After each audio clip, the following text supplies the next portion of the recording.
Today, the Bennington Free Library and the Bennington Museum Historical Society will present the enduring mystery of the Paula Welden case. Many of you may remember this. It's a panel discussion with questions and answers. And it's sponsored in part by the Williams Financial Group, which we are pleased to announce. And I got to say, it's been great collaborating with the Bennington Free Library on this. It's been a good move. So here's Carson, who's the reference librarian at Bennington Free Library. Everyone. You get a twofer here because it's such a great collaboration. I am also very pleased to welcome you all to learn a little bit more with us today about the enduring mystery of the Paula Welden case. The program is supported in part by the Vermont Humanities as well. And if you're interested after the program, Michael Dooling's book is available here at the Bennington Museum store. Both Michael and Erin Kate's books can be purchased at the bookshop, the Bennington Bookshop downtown. I'm going to go back to Bob to start the introductions. It's been a great collaboration. She keeps me on track. And I want to introduce the speakers today. And this is going back to December of 1946, and Bennington College student disappeared, in this unsolved case, and it's just fascinating. So we have the author, Michael Dooling, here with us today. He's the author of Clueless in New England, the Unsolved Disappearances of Paula Welden, Connie Smith, and Katherine Hall. Michael was a retired archivist at the Bennington Museum in Waterbury. He's a former news librarian at the Republican American newspaper in Waterbury. He's a collector of antiquarian books. He's the author of 5 books related to true crime and regional histories. And I got to say, he's like an amateur detective too. He went through 700 pages of the police report to create his idea of what happened to Paula. So I switch back to the library. Switch back. Sitting in the center of our panel is Lori Lamothe. She is a true crime author, currently researching Paula Welden's disappearance. Lamothe is an assistant professor of English at Quinsigamond Community College and a poet whose collections include Trace Elements, Kirlin Effect, Happily, and Tulip Fever, which is forthcoming.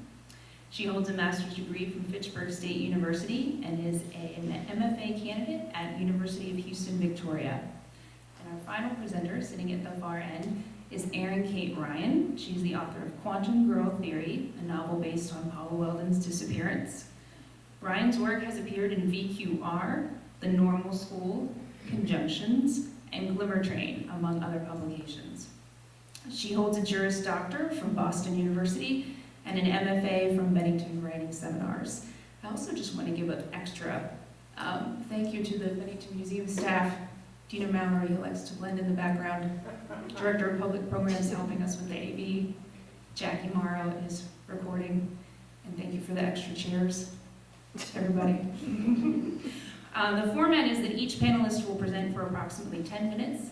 Please hold your questions until the end, and then we'll have a question and answer session. We'll start off with Michael.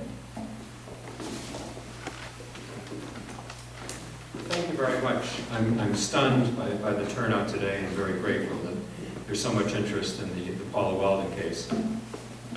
I started researching this probably in around 2006 and spent several years doing research on Paula's case and evaluating it compared to other disappearances in the Bennington area and couldn't find any association with them.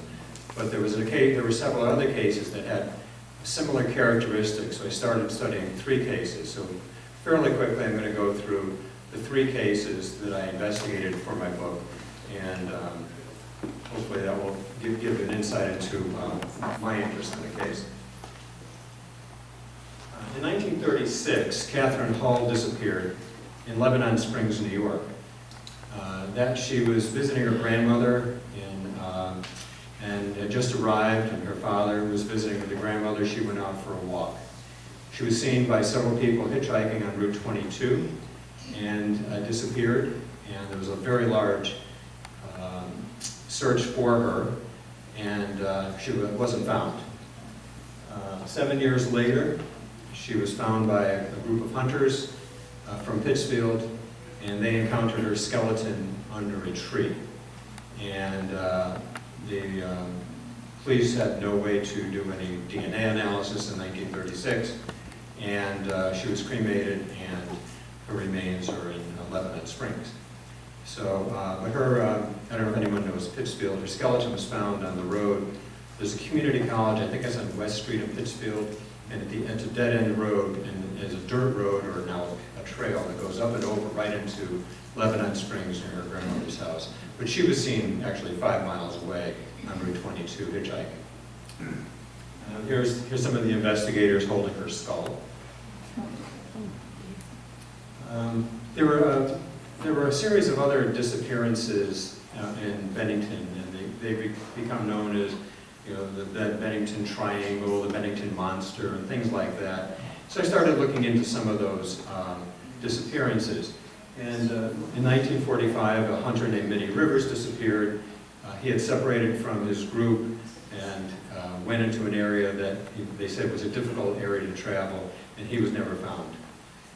People speculated that he may have been shot by a hunter and then his body hidden, or that he got hit, that he collapsed and died of a heart attack or something.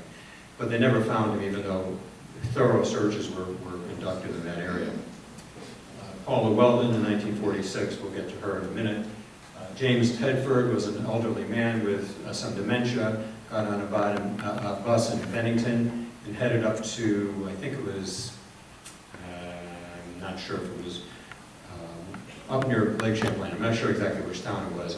And he got off the bus apparently at some point, although nobody noticed him get off the bus, and then disappeared. So there's any number of places that he could have gotten off. And there wasn't a wide search for him because nobody knew where to look, frankly, because it was a fairly long stretch of road he could have disappeared on. In 1950, a boy who in the paper was described as having a mental deficit, and he was with his mother at the Shaftesbury dump. She was out feeding hogs that were feeding there, and he got out of the truck and walked into the woods and disappeared.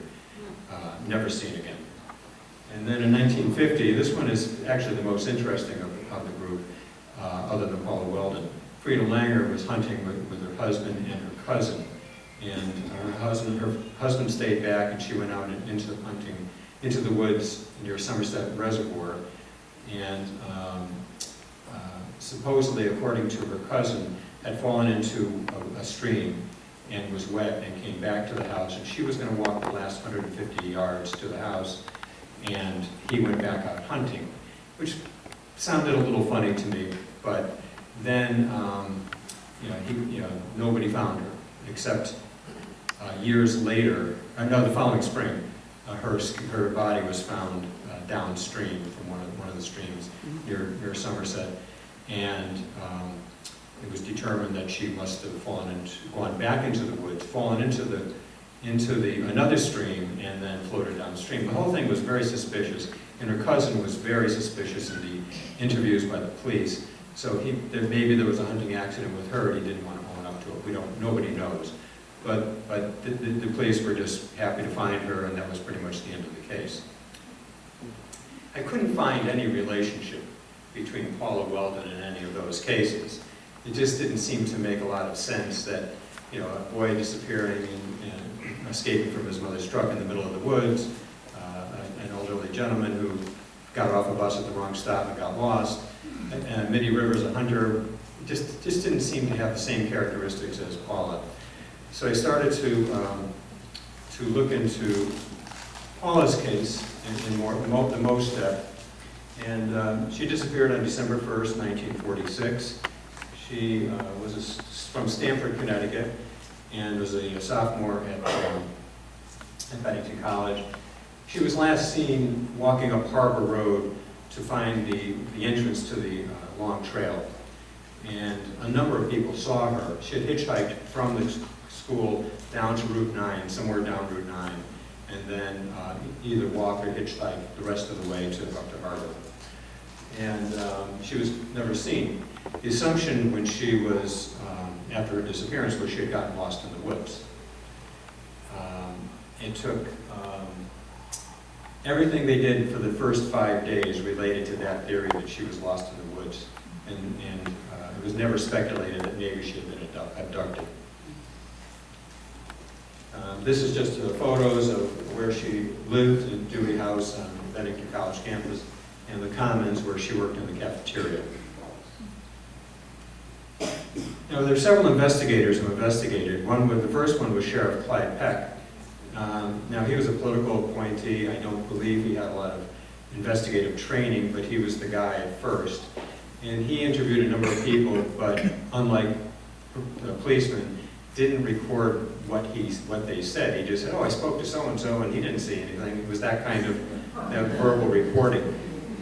A few days later, Elmo Franzoni, the Vermont state detective, got involved.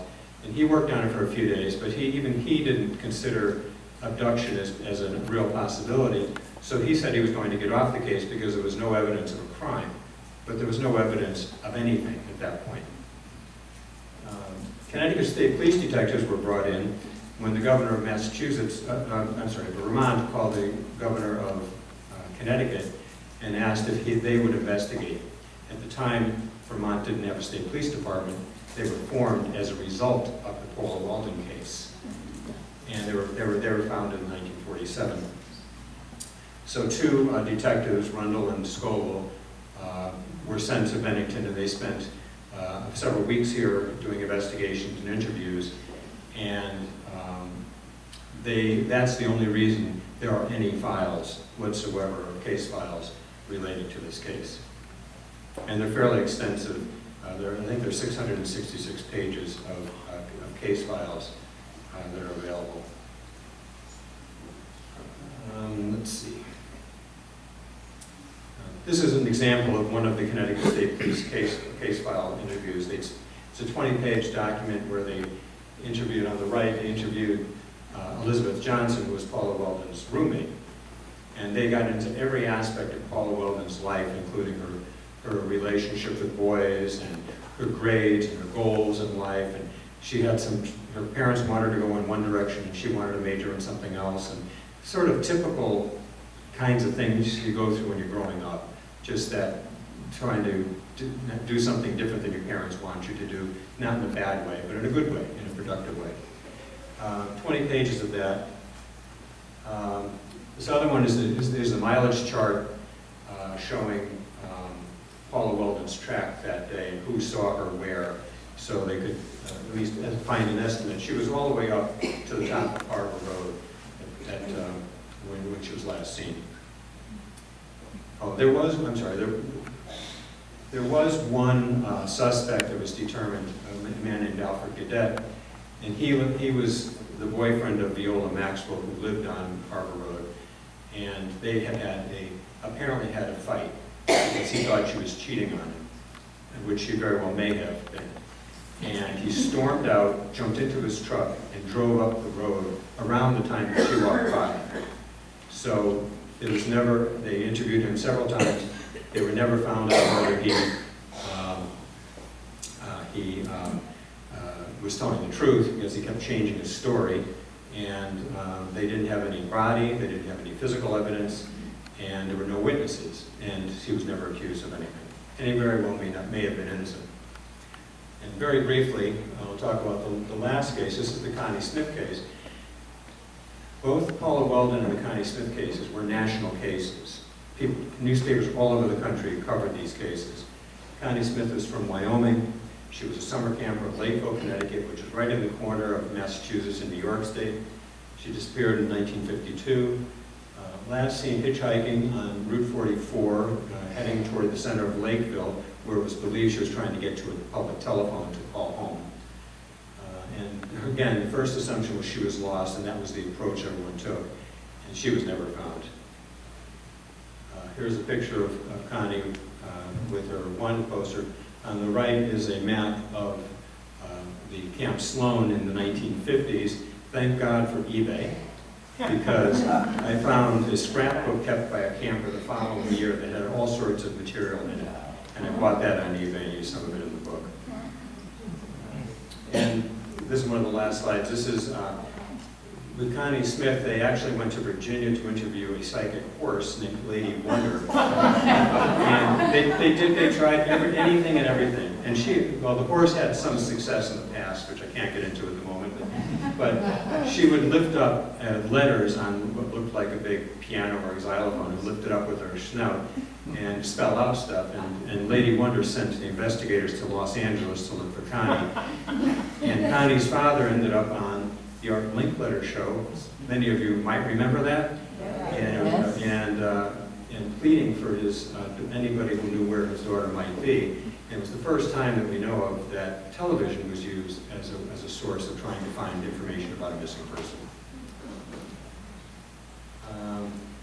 And very quickly, there were some similarities here. They all disappeared along the New England-New York border. They were last seen in small towns, with the roads crossing over to Route 22. They were unfamiliar with the area, all of them, and they were seen hitchhiking and disappeared as if nobody wanted them found. Here's a map showing Paula, Katherine. Paula's up here, Katherine disappeared here, and Connie disappeared there. And you can see how close they were to the border, and it might have been someone who was escaping into Route 22 as a way to get out of the state very quickly, while the state police are still looking locally. So one possibility is it was an opportunistic serial killer who was looking for hitchhikers and saw them and abducted them. And there's all sorts of possibilities. It could be a truck driver, a CCC worker, a telephone lineman, a salesman. It could have been any number of people who knew all those roads. And that's pretty much the summary of what I know at the moment. So, all right, we'll take questions after, I guess. Lori, you're next. So, thank you for that great presentation. And Michael is actually how I got the case files. So I'm very, very grateful to him for sharing those with me. What I'm going to talk about today is I'm going to hone in and focus in on some of the specifics of the case. I will warn you that when I practiced this, I went way over. So I'm going to try very hard to keep to my 10 minutes, and if I end up, just whizzing past, at the end, please address what I haven't covered in questions. So Paula Welden, I'm going to report some new details. I've never seen them, and also a new suspect today. How it started. How it started was with the brilliant movie Shirley, which starred Elizabeth Moss. I'd always liked Shirley Jackson, and I, like Rose Nemser, and that became sort of obsessed with the search to figure out what happened to Paula. So that's how I started. Michael already covered some of this stuff, but basically, she left campus. Supposedly, according to what's been reported, she told people she was hiking a long trail. I didn't necessarily find that in the case files that I looked at. The other thing to be aware of, she's very lightly dressed, right? So it's December 1st. In conversations that she had with people that morning, she was aware that the temperature was going to drop, and she was aware that it was going to snow, and she left campus very late in the afternoon, between 2 and 3 o'clock, to supposedly go hiking the long trail, which it took her an hour to get to. So just put that in the back of your mind for now. She was in tennis shoes, blue jeans, and a red coat. No mittens that we know of, and no hat. Her roommate reported her missing the following morning. She waited until midnight, but when Paula didn't show up, she couldn't stay up anymore, fell asleep, and reported her missing the next morning.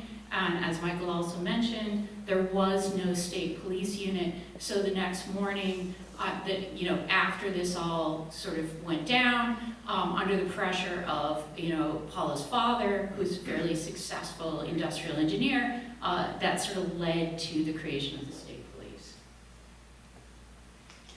Okay, the morning she disappeared, I'm just gonna very quickly talk about this. Her roommate, Elizabeth Johnson, had a very hard time getting her up. This had been a common occurrence, according to what the police files said. It had been going on at least for the month of November. Paula was exhausted all the time.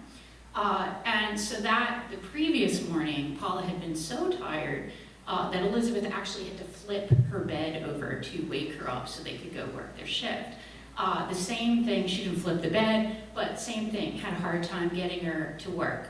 They go to work, they work their shift, it's a little more than an hour, they come back, Elizabeth is studying, it's finals week, and so she's trying to get, she's got tests, she's got stuff she's got to do. Paula is sitting on the bed strumming a guitar. She's not studying, she's pacing, she's acting in a very uncharacteristic way. Elizabeth, who's getting completely annoyed by this, basically says, hey, maybe you should go for a walk. Paula falls asleep again. It's their noon shift. Elizabeth wakes her up. She says, hey, we've got to go to work. They go to work, and Paula returns to the room alone because Elizabeth is serving faculty and her shift goes on longer. When Elizabeth gets back to the room, Paula is gone. She assumes she maybe went for the walk that she had mentioned.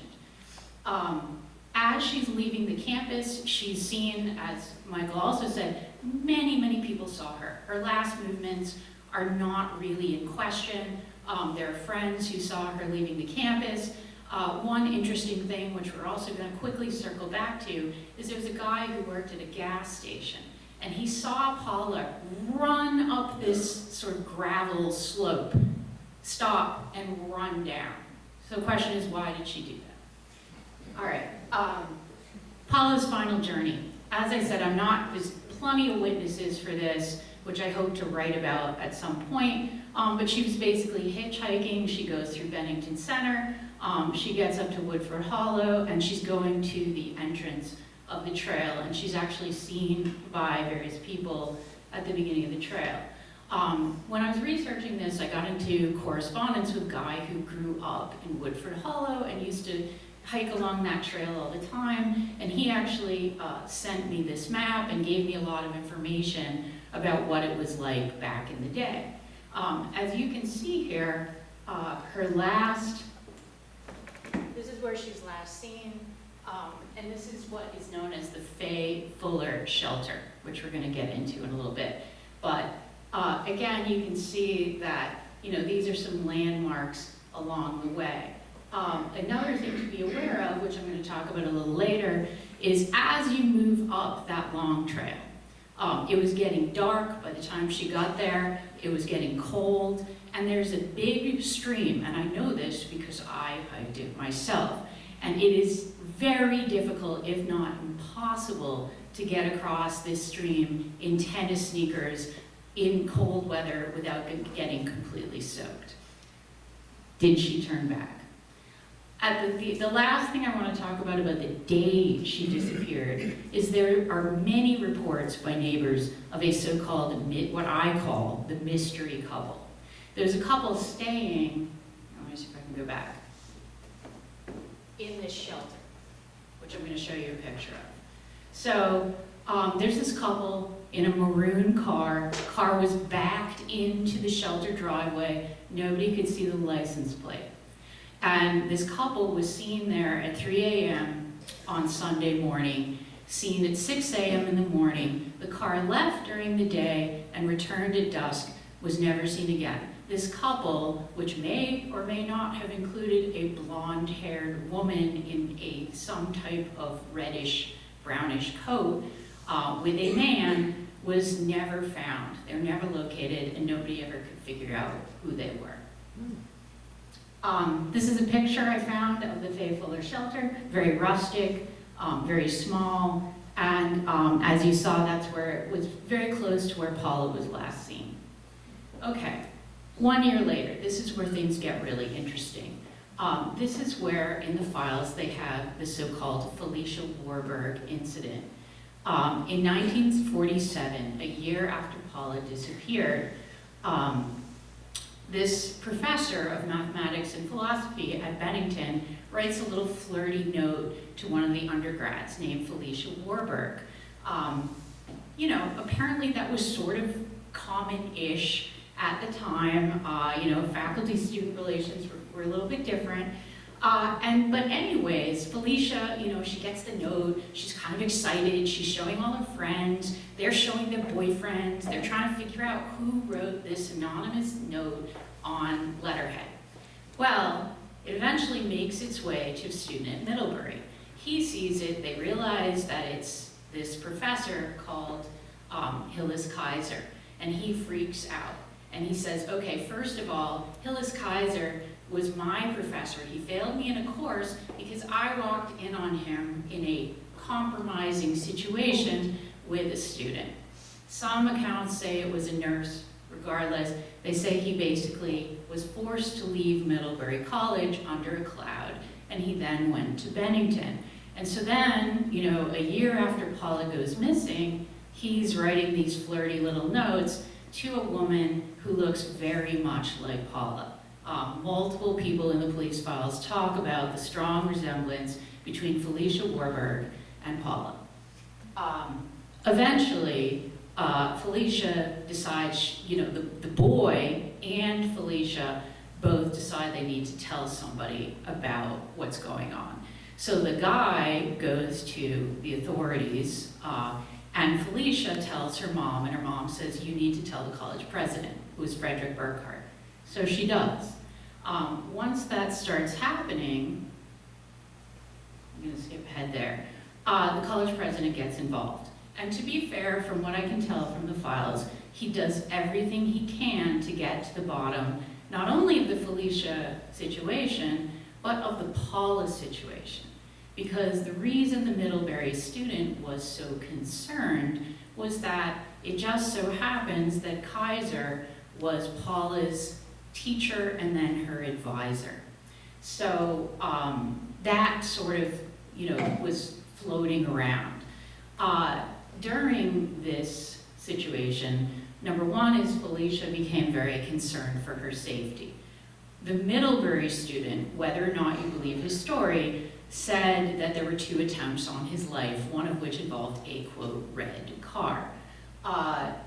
Whether you believe that or not, I don't know. But she became so concerned, and the college president, Burkhardt, took it seriously. He moved her room. He called Hillis Kaiser into his office and asked him what is going on with these notes to Felicia. He didn't bring up Welden at all, but it was in his mind. Kaiser didn't deny it. He said, I did these girls, they're always making passes at me. As you can see, he says, this always happens at the beginning of the semester. It comes from being an instructor at a college like this. Like, these girls just can't resist me. The president he was very concerned, and he took a lot of steps, which I can't get into now, to show that he took it seriously. And in the end, he actually ended up contacting the FBI about it and being interviewed with the Albany office of the FBI. At the end of the school year, Kaiser leaves Bennington. He then goes to Rutgers. He never is back in the Bennington area again. And as you can see, these are actually shots. These are copies of files from the case files. Okay, what do we know about Kaiser's relationship with Paula? Number one, we know he was her logic professor. Paula was extremely smart. She wasn't interested in the boys, who were younger. She found them boring. She wasn't in a relationship. She had a hard time relating to some of the girls because she was intellectually on another level. And so she loved his class. In fact, she was so good at logic and philosophy that a lot of the students would come to her and she would sort of help them understand it. She requested after that course that he become her advisor. The other thing to be interesting, when he was her advisor, they met. She missed a meeting. She said she overslept, which she had been doing a lot lately. And the day before she went missing, on a Saturday, which I find interesting, they met. He didn't remember what they talked about. He said it was nothing. The other thing is that on the day that Paula went missing, Kaiser said he didn't remember what he did that day. His wife is his only alibi, and when she was subsequently interviewed, which was at a later point, she couldn't remember what they did either. So that's his alibi, no alibi. This is Jennings Hall. You guys probably recognize that. And I will admit, when I was researching this, I sort of, illegally went in there and looked around. So sorry. Yeah. This is Paula was taking a music class. She had been going to study art, but suddenly she's interested in music. Well, 7 to 10 days before she disappeared, according to Elizabeth, according to various reports of friends and other people, Paula was going to Jennings Hall almost every night. Elizabeth reported she was sleeping in her clothes. Why was she going there to study? At the same time, Hillis Kaiser was supposedly going to Jennings Hall to practice for his Brandenburg Concerto performance in June. So it's November and he's practicing. That seems a little skeptical, and Burkhardt, the president, and others were noting that this seemed odd. According to Elizabeth in her 20-page statement, she talks about, the couple of weeks before Paula disappeared. She was, quote, greatly disturbed. She was, quote, sleeping a lot. She was crying. She was sleeping in her clothes. And then she said, every time I came into the room, she seemed to be resting. This was very out of character. Paula had been an extremely energetic person. She was struggling with different things about what she should major in, but this seems odd to me. She also didn't go home for Thanksgiving. So again, you've got the week, this is all circumstantial, okay?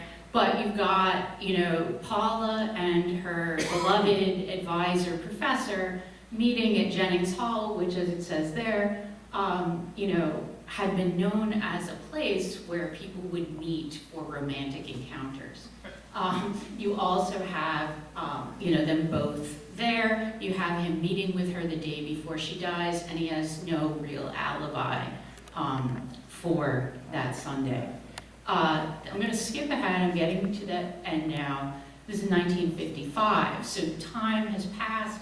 Kaiser moves on. His kids are growing up. He's down at Rutgers. And this was a letter that a faculty member who was at Wisconsin wrote and contacted the FBI. As you can see up there, it says Director FBI. So this went, pretty high up. And in that, he talks about his doubts about what happened with Welden. He talks about his doubts about, their relationship, and says that, his wife was his only alibi. They're very suspicious. And partly why they're very suspicious is that there are rumors about him at Rutgers. Some of the faculty are supposedly afraid of him.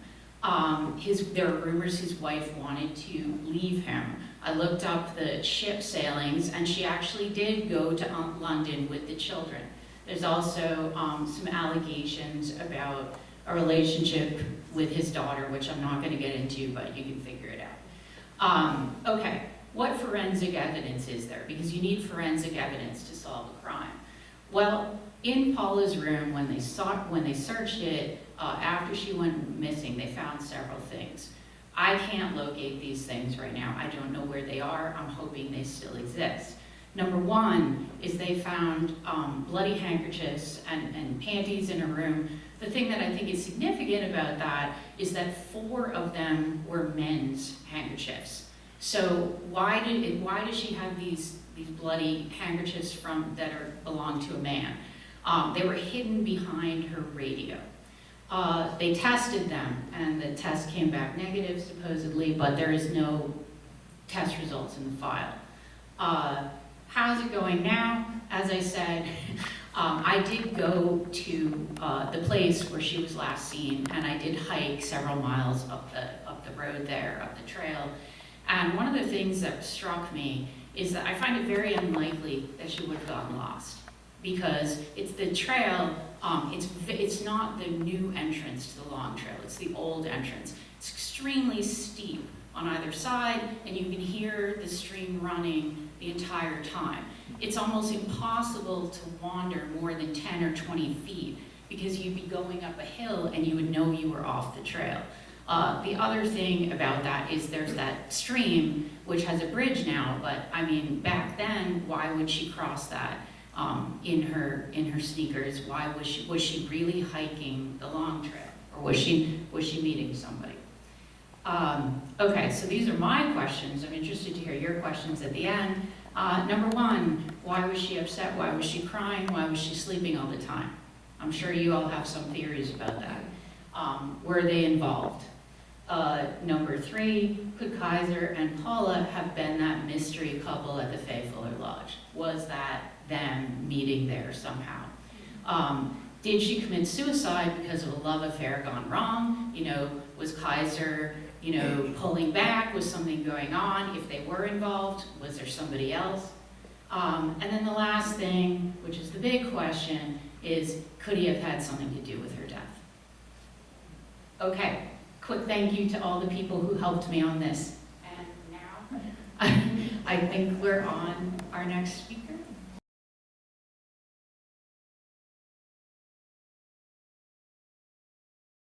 What I'm going to talk about is why we're weirdly obsessed with this girl who disappeared 75 years ago, why you all gave up your Sunday, why is this story still going? So we're going to take a slight step back to kind of look at the story in the context of the world we live in, to see what it is doing.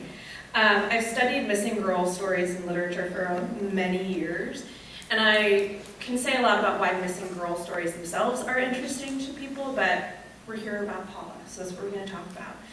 I think initially it's because her story sits at the intersection of three very old stories and has a little bit of the delicious flavoring of 1946. So we're going to go through each of those in turn. Fairy tales are morality tales, but in their oldest sense, what they are teaching us is that the world is random and it is cruel, and that the unknown, the woods, are where bad things happen. That's where danger is. This is a piece from the Harvard Review a few years ago, which I think does a great job of kind of capturing the way these stories, girls walking into the woods, occur again and again and again in our mythology. And with her bright red parka, Paula Jean is very easily layered over an existing archetype of a girl who walked into the woods. So we've been telling the story of Little Red Riding Hood since the 11th century, some version of it. And the story, I presume most of you are familiar with, a young girl was going to visit her grandmother who lived in the woods, and she was told to stay on the path. And she arrived, a monster had devoured her grandmother, and through her own wiles, Little Red Riding Hood escapes. Around the 1500s, this story changed, and this is when the wolf was introduced. So prior to that, it was a monster, kind of an undisclosed menace, but then the wolf appeared, and it is connected by many scholars to this man who was a serial killer, a presumed serial killer named Peter Stump. And he was found guilty of werewolfism and witchcraft and serial killing and was executed. So it's interesting to start thinking about that wolf, right? That wolf that we think of as being the menace, and already we're recognizing that it's a reflection of whatever the society was afraid of to begin with. And it's still this sense that the world is random and cruel and you can be a good girl, because remember, Little Red Riding Hood stayed on the path. She was a good girl, and still terrible things happened to her, because that's what fairy tales tell us. But suddenly it's starting to change. Suddenly we can see our anxieties appear as that kind of menacing force outside. So this is old story number one. Old story number two is what I'm kind of calling captivity narratives more broadly. So if you're not familiar, captivity narratives, which were stories of white men or white women who were abducted by native peoples, held for a time, and then escaped. And it's actually difficult to convey how incredibly popular these stories were. Like, these were the first best sellers. They would be written in the United States. They would make the rounds all over continental Europe. As you can see, it's celebrated to this day in Massachusetts. So these stories, there was a huge public appetite for them. And so most, as you can imagine, most of the details were fabricated because people wanted to sell the books and because they required the person to escape in order to write the story. So secondary to these are slavery narratives, and I have the word white in parentheses because they are not what you might anticipate. Slavery narratives were written by white people who had begun to leave Europe and trade in other continents, so Africa, Asia, South America, and would write about landing on this new landmass and being immediately enslaved by the people who lived there, and then, again, escaping in order to then write down their tale and sell it very widely. And the other is the purity of white women, which I wanted to reference because we're talking about these slavery narratives. In the United States, the people who were enslaved were not in a position to write narratives of their enslavement for the most part.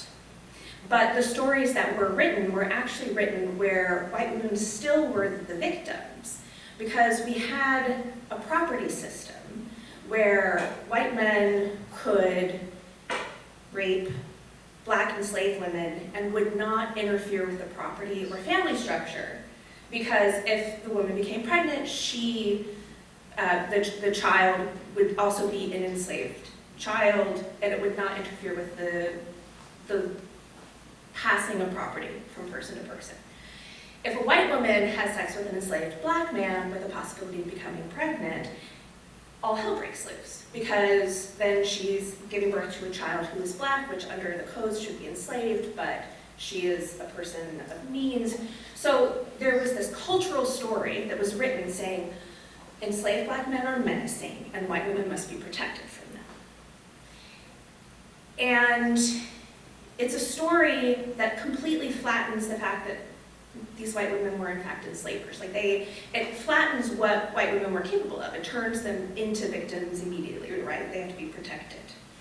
And so that leads us right into old story number 3, which is about the vulnerability of white women. And this is an uneasy story because the white women and girls are innocent.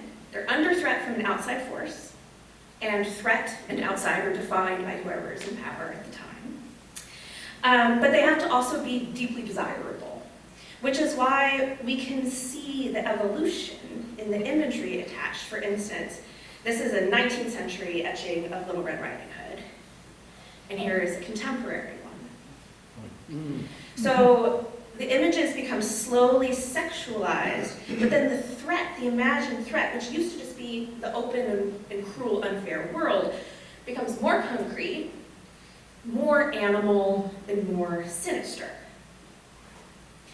So our morality starts to shift. This is no longer a world that is randomly cruel. Instead, there are dark forces in the outside world that are focused on possessing or harming the vulnerable white woman. And the form of the white woman starts to take a clearer shape, right? She is of a sexually available age. She's thin, attracted by the conventions of her time. She is of an appropriately desirable class or religion. She's not disabled. She looks to be sane. She looks to be straight. She looks to be cisgender. And this is the story that has been told over and over again to incite the public's desire for conflict. And it justifies, as was noted, the formation of police forces, it justifies war, it justifies scapegoats, and it justifies the persecution of the people who are reshaped into that dark wolf that is over the girl's shoulder. So here we have Paula Jean. She's shoeless on her college campus. She's white. She's existing within all of these stories. She was born into them, I was born into them, you were. Whether we are defined as Little Red Riding Hood, or the wolf, or the person who's protecting Little Red Riding Hood, we all came up in it. So she's Natalie Holloway, she's Gabby Petito, she's Elizabeth Smart. This is the same story, right? She was born and raised in the context of these stories, and then it's 1946. And she just happens to be at a new college for women, full of male faculty, an extremely expensive college for privileged young women that had been placed within the rural working class town in Vermont. And the college, you may or may not know, did not even offer home ec, which was extremely controversial at the time. The college allowed girls to wear blue jeans. There were romances between the students. And the college was not a top-down educational university, but instead had been built to be one of self-determination, where the students decided what their education would be. There was a tension and distrust between the school and the town. And Shirley Jackson wrote a short story called Missing Girl, which is based on kind of the social relationship to Paula Jean's disappearance. It's highly satirical. And she captures some of that here by showing what the town people thought, and then here the camp stands in for the school, what the people at the school thought about who was to blame for her disappearance. Was it a girl who was asking for it because of who she was, or was it a girl who was surrounded by threatening rural people? So then there's the United States, writ large, and it's just the end of World War II. For years, women had been answering the call to enter the workforce. They were told it was their moral duty, it was their patriotic duty. They were replacing the men who had been drafted. And so they did.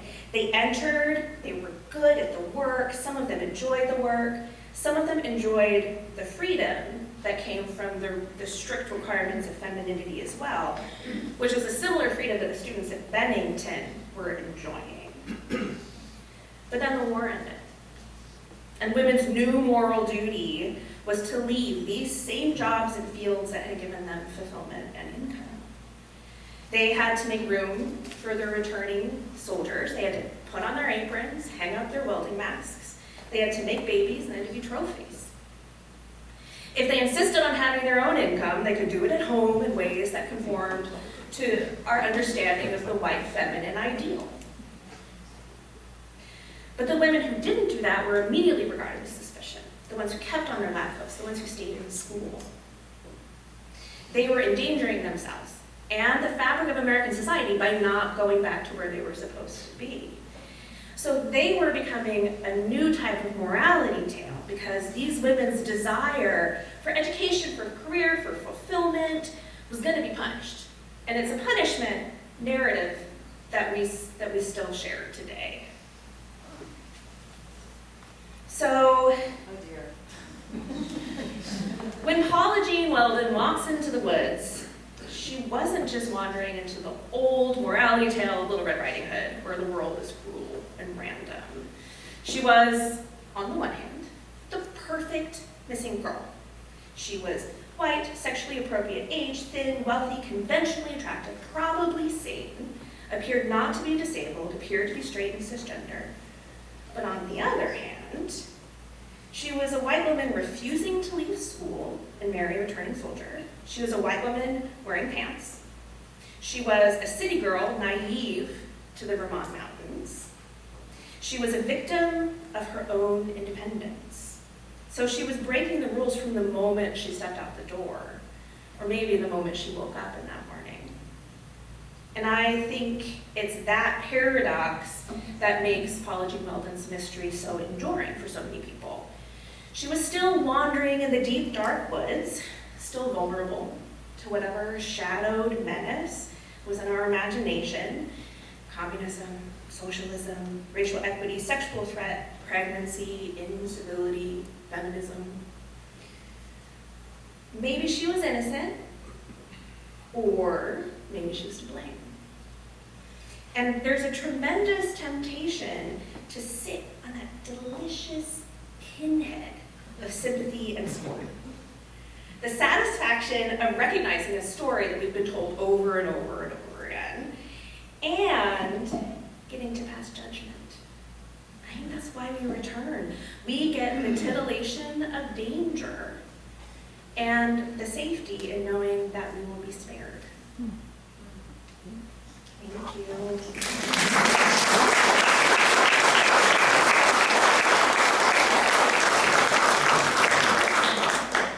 It is now 2:55. You guys did pretty well. Thank you. Are you ready for some questions? So in reference to the professor at Bennington College, did any of the police at the time question what type and style, color of car he and or his wife owned at the time? So in reference to the professor at Bennington College, did the police question anyone about the cars? You would think so, right?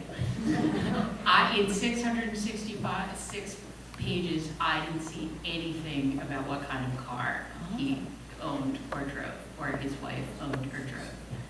So, Is there any way to go back through records and see it from this time back then? great question.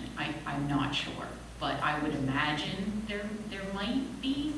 I do find it interesting, and again, there's the FBI casts some doubt onto the story, but when you look at John Howard, that was the Middlebury student, and he was saying a red car had tried to, so you've got red, you've got maroon, I don't know, but it would definitely be interesting to go back and see that.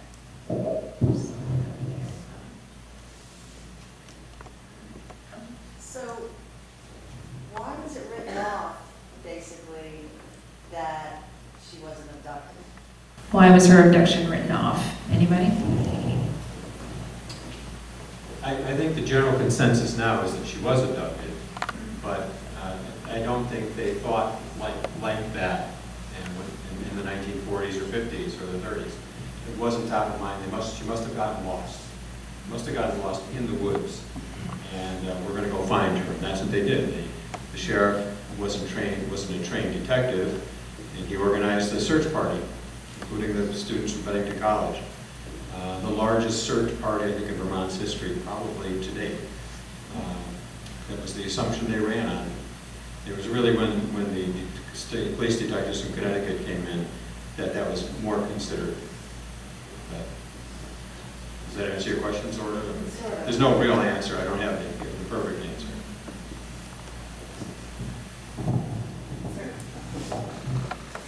Hi, I'm a retired state trooper. Back in the 1980s, we found some of the file down in the cellar at the state police office, cleaning stuff out and stuff.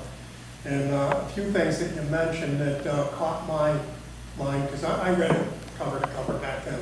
But it was not inclusive because you had a lot of stuff that I was not aware of, or some stuff. One of them is not going home on Thanksgiving when she could have hopped a train in North Bennington. In that era, it was very strange to me. Another thing is she'd written a poem, and it was called Ode to My Socks. And I read it, and I thought it was more juvenile than what I anticipated from a college kid. And, another thing is you mentioned the handkerchiefs that were there.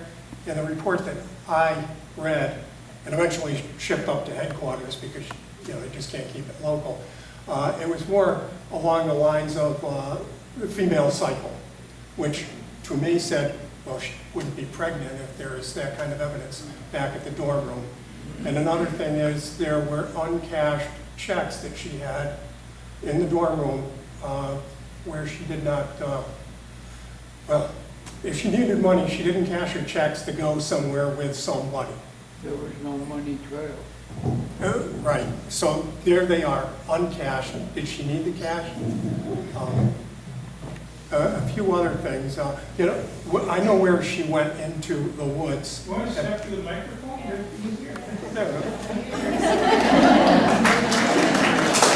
Welcome to if you want. Uh, It's kind of recounting, we have a retired state police officer who's recounting some specifics of the research, and I don't know which one of you might want to.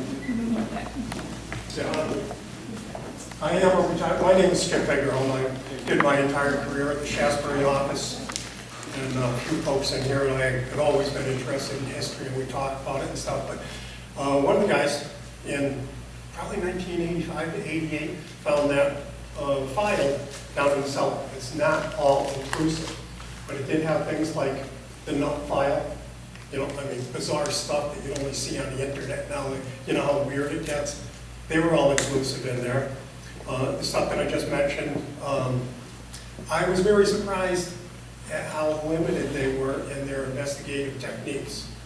For instance, they didn't go into her mental background, family dynamics. Why didn't you go home for Thanksgiving? I mean, it's kind of bizarre to me. The fact that her female products were used and at the door. So people have said, geez, she's probably pregnant and ran off with a guy.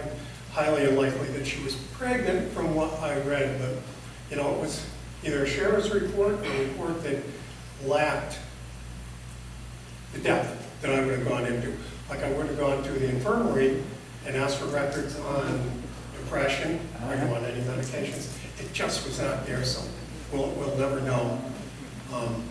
And one of my other thoughts was, she was so close to going into the wooded area at 4 o'clock in the afternoon, December.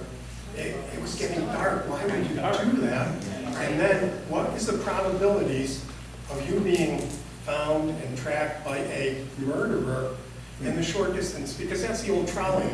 You mentioned that it's very short, and you know, I remember back in the 70s, I was up there when I first started my career. They still had the tracks piled up into big things, but the probabilities are pretty darn small. I think that somebody would encounter her on a what-if chance. So, and I know where the Faye Fuller camp is. It's just some rock now. And, I can't remember. Geez, you know, I'm going to probably remember something from that file. The 1980s.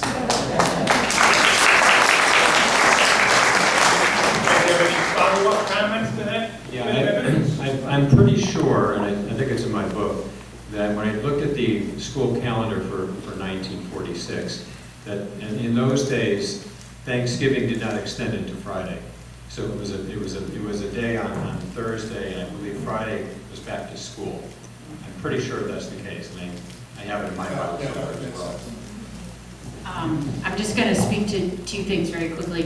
One, with the Thanksgiving, that is true, not everybody went home, although her roommate went home and the other girls she had planned to hike a long trail went home, and her family seemed sort of, you know, surprised that she hadn't gone home. But that's you know, debatable. With the bloody nail handkerchiefs, the thing that strikes me as odd about it, they were noted as being stiff, so that to me implies some sort of age, which seems weird.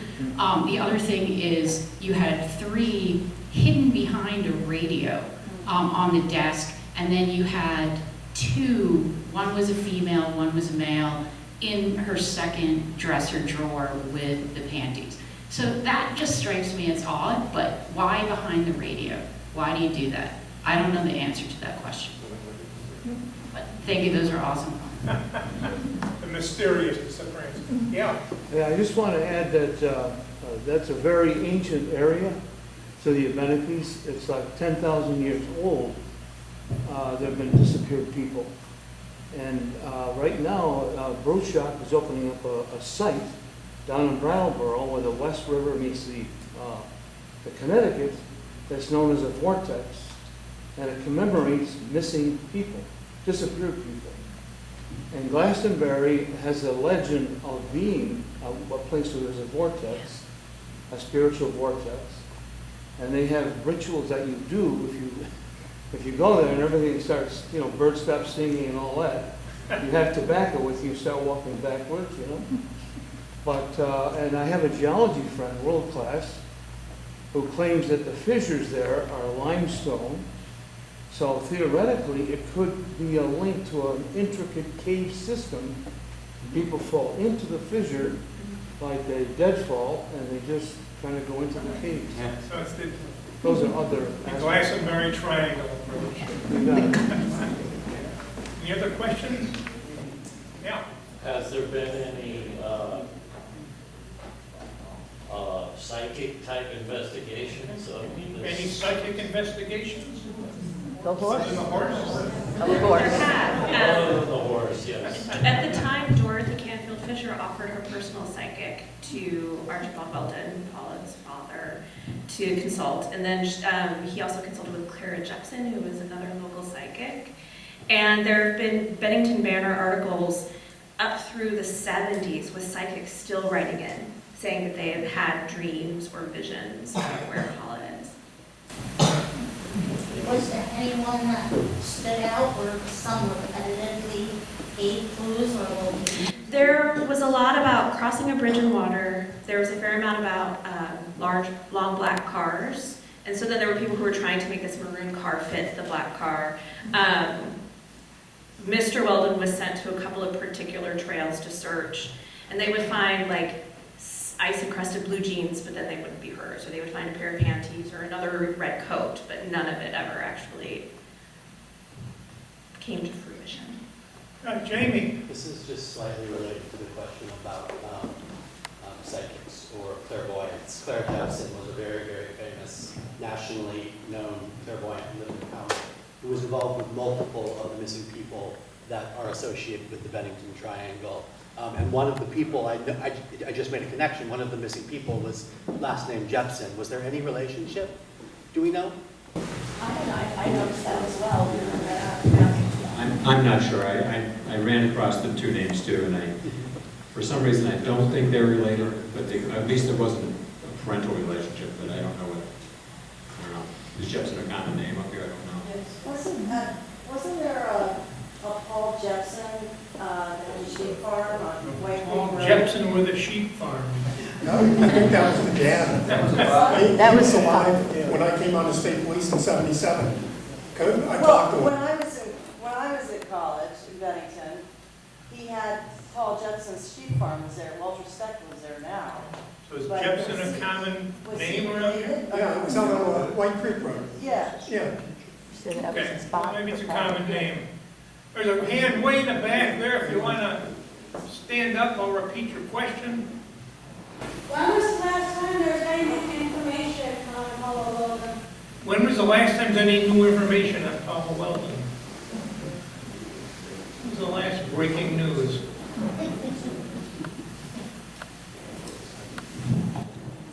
I'm personally not sure. I know that there was a group of people who have search dogs who, I think, read the book and then took, just for fun, went up into that area into the woods and didn't find anything, but that was nothing official. I believe Lori had a conversation with somebody from the Vermont State Police, and they said that the file that we have, there's subsequent activity, but I'm not sure how far it went up to. I know that the Connie Smith case is still open. I believe the Paula Welden case is still open. And but basically it's a maintenance. If someone finds skeletal remains somewhere, they'll run them through DNA and see if there's any connection to those cases. But I don't think there's anything active still going on. Yeah, I don't think so. A lot of this stuff, it's interesting because a lot of this stuff, some of the rumors and a relationship with a professor and all that, that's actually never been reported out there. And at the time, there were two reporters who were trying to break that story and even got a hold of her professor and said, "Where did you hide the body?" And then it somehow it all got covered up. It all got suppressed. And to my knowledge, that stuff is not out there.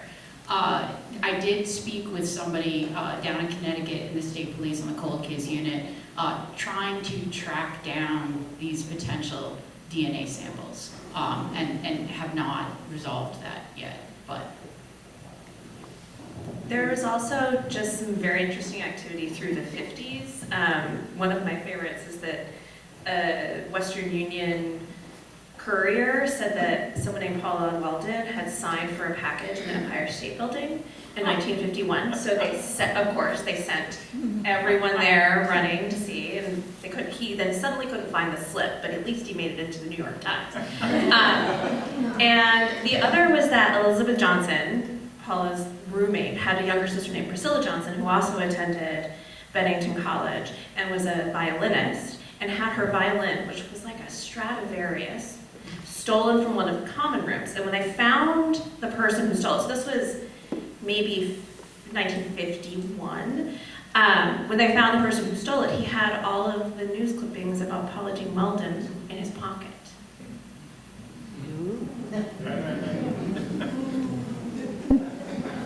Now let's see what top on right here.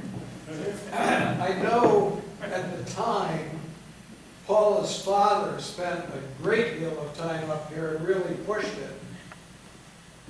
Are any of her immediate family still around, involved? Is there any family efforts still going on? Any family efforts? There was 2 sisters, wasn't there? 3. She had 2 sisters, and I tried to track them down, and I couldn't find one of them, but one I found, and she was working as a potter somewhere down in Virginia or someplace like that. And I knew she sold pottery through this certain store, so I contacted the store and asked them to relay a message to her, and she never contacted me back. And I think it was just too painful and didn't want to relive it. That's my guess as to what happened. But I don't believe her name was still Welden. That doesn't mean she's not married and have children, but that's as much as I was able to find out. Is there any possibility that she just might have wanted to disappear and not have anybody know where she went? Did you want to disappear and just go away? Well, I think it's definitely possible. The only thing that sort of makes me think that that's not the case is what came up over here from the state trooper, is just that, you know, she had cash, she had an uncashed check from her mother, she left her clothes in her room, you know, there was no sign she was trying to go anyplace else. One thing they do mention in the files is, you know, that possibility of suicide, that she left. As we also said, you know, it was getting dark, it was getting cold, that there was one report that she said, oh, does this trail go all the way over the mountain? And the people she encountered said yes. So it is possible, you know, she wanted to disappear in that sense. I think that that's the most exciting idea, is that it's the one that doesn't cast her as a victim, right? It's the one where she's like, screw this life, and she takes off for a new one. And there was a cab driver who said that he had dropped someone off meeting her description, and she was gonna get on a bus to Raleigh. Like, you know, I mean, there was all sorts of rumors flying. But I think that I love the idea that she was just like, I'm gonna be a new woman. She could have left the country. She absolutely. But she took no money with her. Well, she didn't take that check, but we don't know what she'd been squirreling away in cash. This gentleman right here has. Okay, the gentleman here with the green shirt. My name is Mike McGuire. Mike My McGuire. father was policeman at the college, but You want to step over to the mic? You want you to go here, talk to the mic. You look like an important guy. So His father was a cop at Bennington College. help yourself, Mike. My name is Mike McGuire, and my father was policeman at the college at the time that this happened. And he always maintained in his own mind, at the end of everything, that Paula Welden was still alive. He always felt that in his own heart. I don't know. And then I came up the Connecticut River probably 15 years ago, up on Island Sound in my boat, and I pulled into a marina to get gas, and the woman come out, and she was gassing my boat up at the gas dock, and she said, Vermont, and I said, yeah. She said, where are you from in Vermont? And I said, Bennington. And she said, I had a good friend up there that come up missing, my girlfriend come up missing up there. And I said, who's your girlfriend? She said, Paula Welden. And I said to her, I said, do you think that Paula Welden could still be alive today? And she said to me, it could be. That's just what she said. Oh, that's a good friend, if you would have known her. Yeah. Thanks, Mike.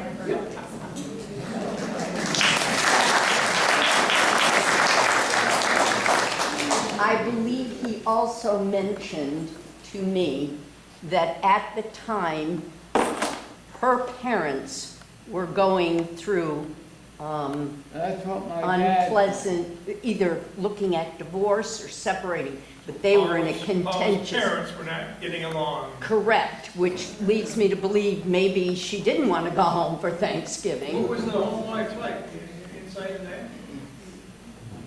We know that she got a letter that upset her deeply a few days before she Yeah. disappeared, and then there was a telephone call where she was witnessed very upset. Yes. And her mother told the Stamford Gazette that she was disappointed that she had not come home for Thanksgiving. But one interesting, Raymond Schindler, who was a PI who was hired by the Stamford Gazette to try to break the case after the cops couldn't do it, he mentioned Paula Welden in his autobiography. And he says that his biggest regret is not looking more deeply at the family. His biggest regret is not looking more deeply at her family.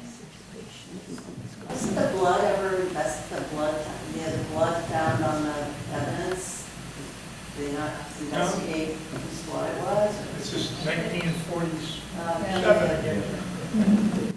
We had a question way in the back there, I think, something in the I pink. have the same question. If they saved the handkerchiefs and with DNA evidence, if they could test it at all to see if there's a reason that she saved those as evidence or something. If they can find them, it would be a big deal if they could do some testing on that. Yeah. Today, couldn't they? Well, if they knew they were stashed there, what happened to them? Well, I think because of the state of Vermont not having a police force, it got sent to, I think, Connecticut, and something may have been also sent to Albany. But then again, those reports aren't in the file, so it's kind of unclear, exactly where that stuff is. But as you were saying, in 1946, they did test for semen and it came out negative. But they had no ability to test for DNA in the way they do now. Well, like this gentleman here said, he found stuff in the basement, so who knows where this stuff. Yeah. I just, on a personal note, how far-reaching is this? My mom and Paula graduated high school together. Alice and I retired from Stamford, Connecticut, in 2008, when we had a pop. But Mom spoke very highly of Paula, said what a lovely person she was. And she would talk to Alice. Actually, I didn't realize it, that they had corresponded just before Paula disappeared. It was in December, and it had something to do with Christmas. My mother-in-law had received a letter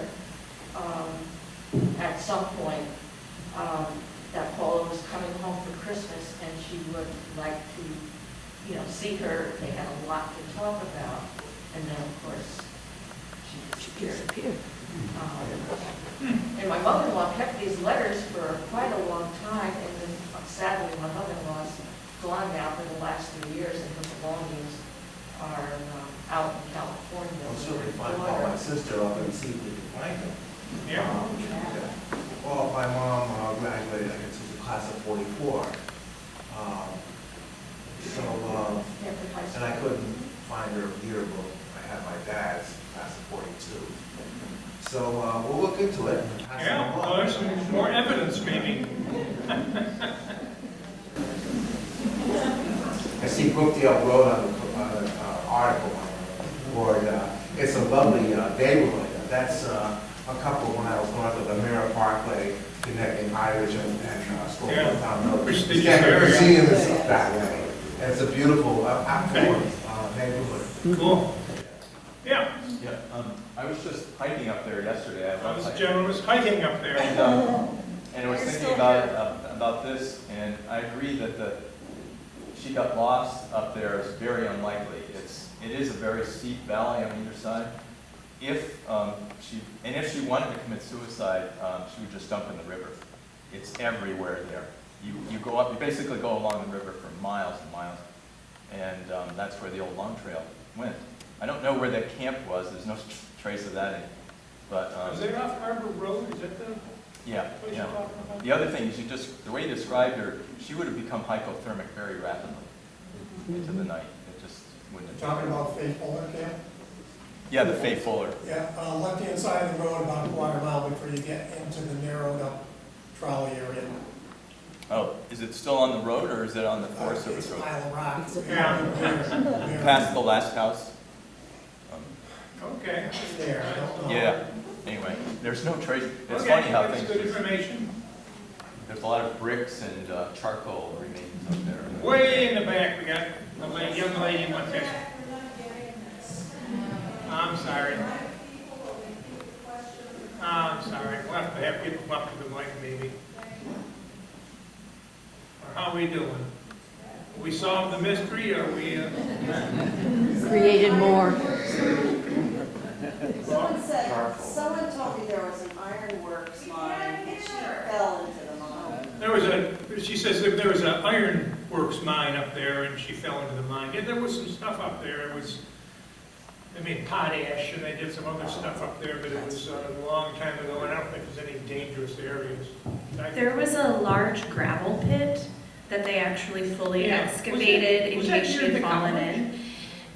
It was near where they thought that she entered the long trail, and they found some leaves and sticks that looked like they had been gathered. She'd been going up and kind of gathering botany samples, and they found something that thought maybe it looked like a person had gathered, and that then she might have fallen into the gravel pit. It made a great newspaper cover, as you can imagine. It would have been like after 4 o'clock in the afternoon, but pitch black. You know, it's strange. Well, how are we doing? I think we solved the mystery. Created more. One more pink question back there. I just want to project a little something about Little Red Riding Hood. I'm somebody that's fascinated by Little Red Riding Hood. etymology and symbology, and I have a very different take on Little Red Riding Hood than a lot of children's stories. Okay. The hood refers to a body part without getting too graphic, but I'll leave it at that. It's about morality. Oh, yeah. Well, I guess we've solved the mystery. If you see her on the street, say hi. I want to thank you all for coming. I also want to tell you about our next...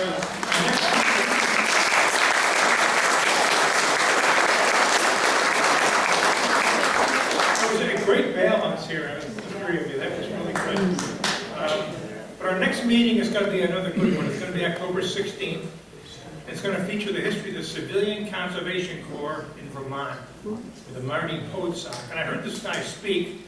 He's quite a historian in the CCC, and it means something special to me because my dad was in the CCC. I suppose a lot of your dads out there were as well. But we'll come to that one. It should be good. But just remember that Bennington Historical Society is a volunteer-run program by the Bennington Museum.